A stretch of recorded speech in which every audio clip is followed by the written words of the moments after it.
And we are back. For nearly a decade, Puppy Kitty NYC has been on a mission to rescue, rehabilitate, and rehome some of the most vulnerable animals in our community.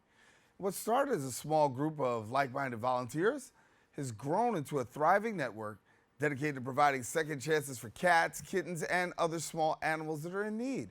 And joining me now, we've got the Puppy Kitten NYC founder, Meagan Eastman. And Meagan, thank you so much for joining us. Thank you for having me. Yes, and so glad to have you as you really have done a tremendous job of really rescuing some of the most vulnerable animals that we have out there. And so talk to us a little bit about this because, you know, this has grown down through the years. Yeah, well, New York City is experiencing a cat crisis. Mm-hmm. Okay, you're still there. Okay, I'm here. all right. Yeah, New York City is experiencing a cat crisis. There's overpopulation. The shelters are overcrowded. There's so many homeless animals on the street. So we are doing our best to assist with that and try to make a difference for as many cats as we can possible. Last year, we rescued over 800 cats and found 600 of them homes. Wow, amazing. And when we look at the cat crisis, you say it continues to grow. What's going on? How can we attribute the crisis to be what it is today? Yeah, well, there's a lot of things. One is during COVID, a lot of people got pets, didn't realize the commitment. There's the rising cost of veterinary care here in New York City and across the country. There's a veterinarian shortage, which drives up prices. There's the acquiring of small mom and pop, small businesses is being taken over by corporate structures, and that's driving up prices. And it's really becoming unaffordable for regular people to have animals and pets. And when they get sick, um, people just can't afford it. And then there's also the housing crisis. It's very difficult. I'm sure everybody knows rent here is crazy, and it makes it really hard for pets and people to find apartments that have pets. So there's a lot of factors. And we talk about fostering. I mean, being a foster, one that adopts and being that foster parent, if you will, a lot of people are really going this route and saying, listen, I'll do that. But I do know that while there are a lot of people going that route, you still do need a lot more. Yeah, and fostering is a great way if you're worried about, the financial commitment of a pet. Fostering is a great way to still have that companionship without the financial burden, because if you foster through us, we cover everything, any veterinary care and things like that. If you could supply food, that's great. If you can't, we also help with that for any of our fosters. And so for yourself, obviously seeing this crisis and knowing that this crisis is out there, trying to get more people on board, people are saying, hey, this is it's a lengthy process, but you do a great job of walking people through it. Thank you. Thank you. Yeah, I mean, there's always something for everybody. We have, volunteer opportunities from 1 hour a week to, fostering, which is a longer term commitment. So if you're interested in volunteering in any way, I always like to tell people, share your talents with us. Whatever your talent might be, there's a way that we can spin it into helping animals. Yeah. And the community support is huge. Talk to us about, the community support and donations that you've received. Yeah, I mean, we wouldn't be able to do this without our supporters and without the community and without New Yorkers supporting us and adopting, donating. Animals really pull on people's heartstrings, and there are so many sad cases out there. And so I'm so thankful and grateful to everyone who supports us in this work that we do, because we wouldn't be able to do it without everyone supporting us.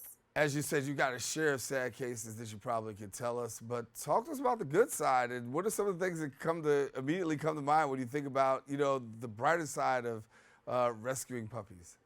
Yeah, I mean, so many of these sad cases actually end up being joyful. They come from horrible situations, being dumped in the park, a hoarding situation, or like horrible injuries. Like we had this little kitten, Connie, who was living on like a electrical plant, and she got stuck in a car and she lost part of her nose. She had a fracture.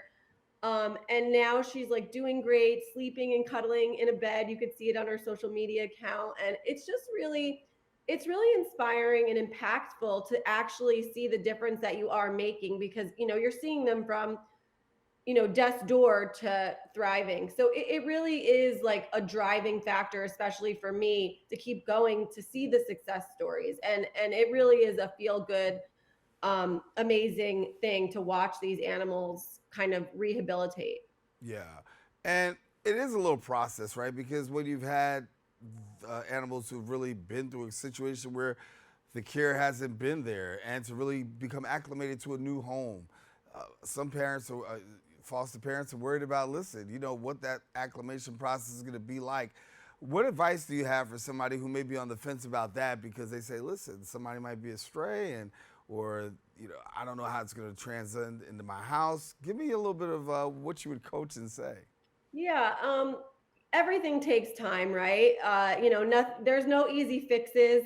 And with time, these animals adjust. We have a great support team. We're very experienced. We always recommend doing a slow intro kind of to, your current pets or kids. And slow and steady wins the race. I have in my house 6 cats, and I started my last cat off in the bathroom. He was there for, several weeks until we slowly introduced him. And now everyone is getting along for the most part. There's little spats once in a while, but, we're here to guide you. And if you have questions or concern, we're always here for support, and you can make it work. And patience and love goes a long way. Yeah. And I want you to have an opportunity to share a little bit about the TNR program, which is a trap, neuter, and return. And what does that mean? So trap, neuter, return is for feral cats, cats that are not adoptable. We come out to your community, we trap the cats, we have them spayed or neutered, and then they receive an ear tip to signify to other trappers or veterinarians that they've already been fixed. And then we re-release them to the area and environment that they came from. That reduces population. It prevents further kittens from being born. Feeding cats is extremely expensive, and it just prevents a lot of suffering. So if you have a large feral cat population, TNR is the best way to kind of end the cycle and stop the suffering and stop the overbreeding. And it prevents them from ending up in shelters and being euthanized, or getting hit by cars, being exposed to disease. And if we're doing a trapping project and we do come across a cat that is friendly or adoptable, we do not return them. We would find them a home. Yeah. And so for people who want to really get involved and think about adoption or stepping in, how do they go about that process? I would start by heading to our website. It's www.puppykittynyc.org. You can also head over to our Instagram or our TikTok or our Facebook book, Puppy Kitty NYCITY. You can send me a DM, a message, or you can email me, Meagan, MEAGAN, at puppykittynyc.org.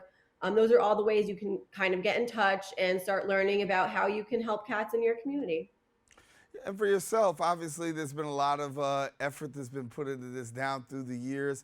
And as we look back at where you are today and where you started from, talk to us about that growth process and what that's been like for you.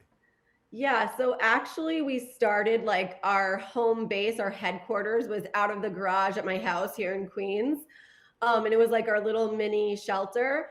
And I think the most cats we ever had in there was like 16. And that was like really a stretch. It's like 200 square feet. It's really small, but you know what? You work with what you have. So then slowly we moved into a 1,200 square foot shelter space, but we're also overgrowing that because just the need is so great. So it's been really, a slow transition, but I always said to myself when I was like in the garage, like, cramped, like, oh, I can't wait to get out of here. Now I'm saying the same thing about our new space because, the amount of cats, but it's been really cool. And to see us go from a garage to a space and then hopefully another larger space so we can help more has been, very, it's been cool. Was there ever a moment where you're like, I think I'm in over my head? Yeah, yeah. And my husband is like, "How many cats do you have in there?" I'm like, "Don't worry about it. Don't worry Yeah, about it." yeah. That quiet conversation, like, dog, just go back to Yeah, bed, yeah, honey. Don't worry about it. I got this covered. I got this yeah. covered. And so, for people who are really taking advantage of this opportunity, really to enter into a fostering relationship and taking animals in. For those persons that are actually out there doing it, talk to us about what the benefits are that you've seen happen for them. Like I kind of said with the stories and volunteering is, not only are you helping people, but I think it's helpful for yourself too. If you're strong and capable and smart and, you should be doing things for your community. And if you're a lucky person and fortunate enough to give back, that's a gift for you as well. And it makes you stronger. It it's rewarding to help no matter what type of organization you're in. But I love helping animals. So if you're an animal person, I promise you will love volunteering for any organization, but especially Puppy Kitty. I've made some of my greatest friends through cats, and it's really been just so rewarding. And I promise you, it's you're gonna feel good. And a lot of people say, oh, the sadness. I don't want to see hurt animals. It's not really about that. It's really about seeing them come from, these horrible situations, these great situations. There's so much camaraderie. We have a lot of fun.